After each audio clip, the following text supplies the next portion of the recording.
High আসসালামু আলাইকুম। তো এ পর্বে আমরা আলোচনা করব আপনি আপনার গিগ ইমেজের জন্য কিভাবে একটি পিডিএফ ফাইল ডিজাইন করবেন। তো আপনি একটা গিগ পাবলিশ করার পর আপনি সেখানে তিনটা অপশন পাবেন। সেটি হচ্ছে আপনি চাইলে আপনার গিগে একটা ভিডিও অ্যাড করতে পারেন, আপনি চাইলে আপনার গিগে তিনটা ইমেজ ইউজ করতে পারেন, এবং আপনি চাইলে আপনি আপনার গিগে একটি পিডিএফ ফাইল অ্যাড করতে পারেন। তো এর মধ্যে সব থেকে ইম্পর্টেন্ট যেগুলো সেগুলো হচ্ছে ইমেজ অ্যাড করা, এবং ইমেজের পর পরে যেটা স্থান সেটি হচ্ছে পিডিএফ। ঠিক আছে, ফাইবার যদিও বলে যে ভিডিওটার গুরুত্ব খুব, ভিডিওটা দিলে 20% সেল বেড়ে যাবে বা এটা সেটা, বাট এটা আমি বিশ্বাস করি না। কারণ ফাইবার যদিও বলে, বাট সত্যতার দিক থেকে আমি আজকে পর্যন্ত এমন কোনো গিগ দেখিনি যেগুলোতে ভিডিও দেওয়া আছে এবং সেগুলো র্যাঙ্ক করেছে ভালো পর্যায়ে। এবং আমি নিজেও অনেকগুলো গিগ আমি এভাবে দিয়েছিলাম ভিডিও অ্যাড করে, বাট কোনো গিগে আমার র্যাঙ্ক করেনি। সো আমি আমার নিজের এক্সপিরিয়েন্স থেকে বলছি যে আপনারা গিগের মধ্যে ভিডিও দেওয়া বন্ধ করে দিবেন বা ভিডিও দিবেন না, বাট আপনারা পিডিএফ ফাইল দিবেন। কারণ পিডিএফ ফাইল দিলে আপনাদের গিগ কিন্তু অনেক ভালো একটা রেসপন্স করবে আপনার গিগ র্যাঙ্ক করার জন্য। ঠিক আছে, সো আমরা কিভাবে একটি পিডিএফ ফাইল বানাবো সেটার বিষয় নিয়ে আজকে ভিডিওটি। তো পিডিএফ ফাইল বানানোর জন্য আমাদেরকে ফটোশপের ব্যবহার জানতে হবে, ফটোশপ আমাদেরকে ইউজ করতে হবে।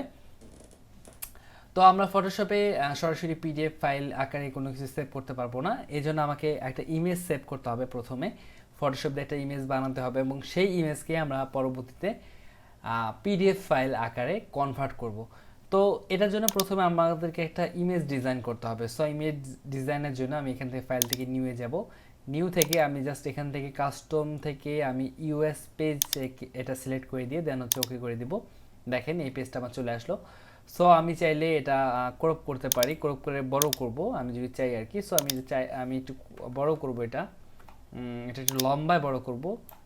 আচ্ছা, লম্বায় বড় করলাম, ধরেন এত বড় থাকলো। তো আমি পিডিএফ ফাইলগুলো কিন্তু মোটামুটি বড়ই হয়। ঠিক আছে, সো আমি এটা এভাবে এক এক করে ডিজাইন করব। তো আমি প্রথমে আমি আজকে দেখাবো যে একটা লোগোর কীভাবে আপনি পিডিএফ বানাবেন। ঠিক সেমভাবেই সব কিছুই আপনি একই সিস্টেমে পিডিএফ কিন্তু বানাতে পারেন। আমি জাস্ট আজকে লোগো নিয়ে দেখাবো। তো ধরেন আমি এটা এখানে দিয়ে জাস্ট এখানে দিলাম যে my logo design, Bangla text আসছে, আমি এটা ইংলিশ করে দিব।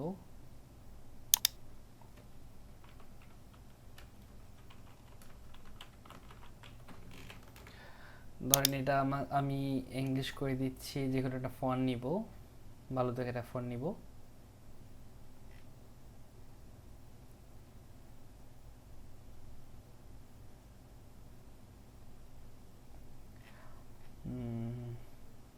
আচ্ছা, এই ফন্টটা আপাতত নেই।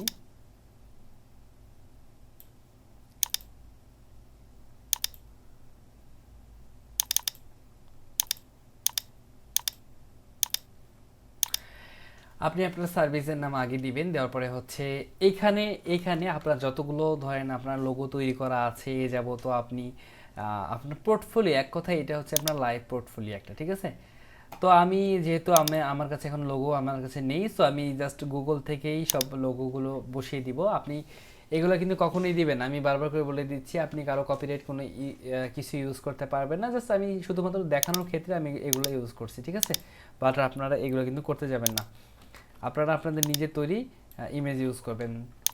আপনারা এরকম পিডিএফ বানানোর জন্য এরকম একটা ফাইল নিয়ে আপনাদের যত প্রকার ডিজাইন আছে আপনাদের করা সবগুলো ডিজাইন এখানে সুন্দরভাবে প্রেজেন্ট করবেন। তারপরে ধরেন এরকম করে যতগুলো আপনার ডিজাইন আছে, আপনার যদি 100-200 ইমেজ থাকে সবগুলো আপনি এখানে চাইলে অ্যাড করতে পারবেন। ঠিক আছে, আপনার পিডিএফটা কত বড় হবে সেটা কিন্তু ফাইবার কিছু বলবে না, পিডিএফ এর সাইজ কত বড় হবে। আমি জাস্ট দেখাবো যে কীভাবে পিডিএফ বানাবেন। আপনার পিডিএফের ডিজাইনটা কেমন করবে সেটা একান্ত আপনার ব্যক্তিগত ব্যাপার। আমি জাস্ট একটা ধারণা দেওয়ার জন্য শর্টকাটে কিছু ডিজাইন করছি। আচ্ছা, মনে করেন যে এটা আমার পিডিএফ ডিজাইন করা শেষ। আমি নিচে লিখে দিতে পারি যে অর্ডার নাও, বা এমন কিছু লিখে চাইলে লিখে দিতে পারি।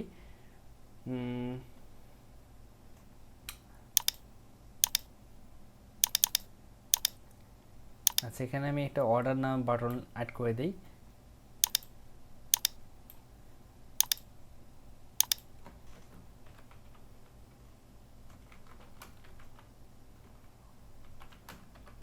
ইটস অর্ডার নাও। সাদা কালো যার কারণে দেখা যাচ্ছে না, আমি এটার উপরে বসালে দেখা যাবে।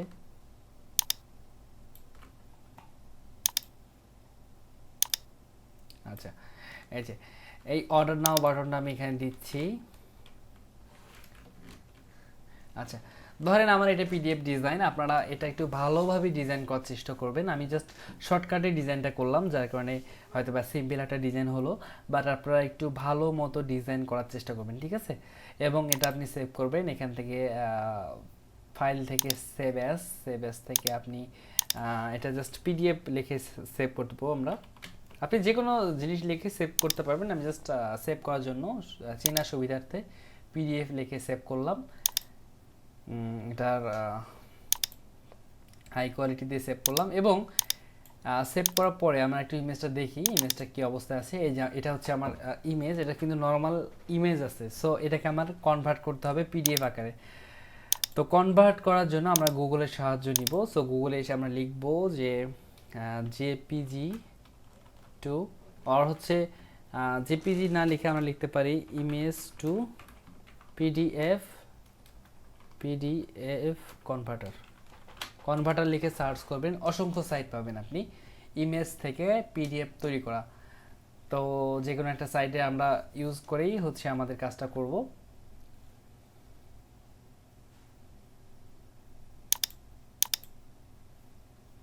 স্যার নেট কি স্লো হয়ে গেছে?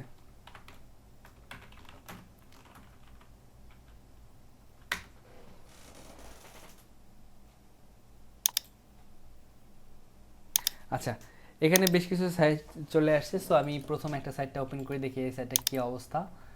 সো এখানে দেখেন আপলোড ফাইল, আমি আমার ফাইলটা আমি আপলোড করে দেবো। এই যে পিডিএফ ফাইল, এটা হচ্ছে আমার ফাইল, এটা জাস্ট আপলোড করে দিলাম। আচ্ছা, এটা আপলোড হয়েছে, এটা হচ্ছে, আচ্ছা কমেন্টে ক্লিক করলাম। দেখেন এই যে আমার কিন্তু এটা পিডিএফ ফাইল আকারে আমার সেভ হয়ে গেলো। দেখেন এটা কিন্তু আমার এখন পুরোপুরি পিডিএফ ফাইল আকারে সেভ হয়ে গেছে, ঠিক আছে? এই পিডিএফ বানানো কিন্তু একদম সহজ একটি কাজ, এটাতে তেমন কোনো কিছুই নেই। এই যে আবার পিডিএফ ফাইল দেখেন সেভ হয়ে আসছে। এটা কিন্তু সম্পূর্ণ একটি পিডিএফ ফাইল, ঠিক আছে? এই যে পিডিএফ। সো পিডিএফ ফাইল কিন্তু আপনার গিগ র্যাঙ্কিংয়ের জন্য অনেক কাজ করবে। সো আপনারা অবশ্যই একটা পিডিএফ ফাইল তৈরি করে নেবেন, ভালো হাই কোয়ালিটির একটা ডিজাইন করে পিডিএফ ফাইলগুলো তৈরি করে নেবেন। সো আজকে ভিডিওটা জাস্ট আমি দেখালাম যে কীভাবে আপনি একটি পিডিএফ ফাইল তৈরি করবেন ইমেজ থেকে এটি কনভার্ট করে। তো আশা করি এ বিষয়ে ক্লিয়ার ধারণা পেয়েছেন। যদি এই বিষয়ে কোনো প্রশ্ন থাকে অবশ্যই আমাদের গ্রুপে পোস্ট করবেন। ধন্যবাদ সবাইকে।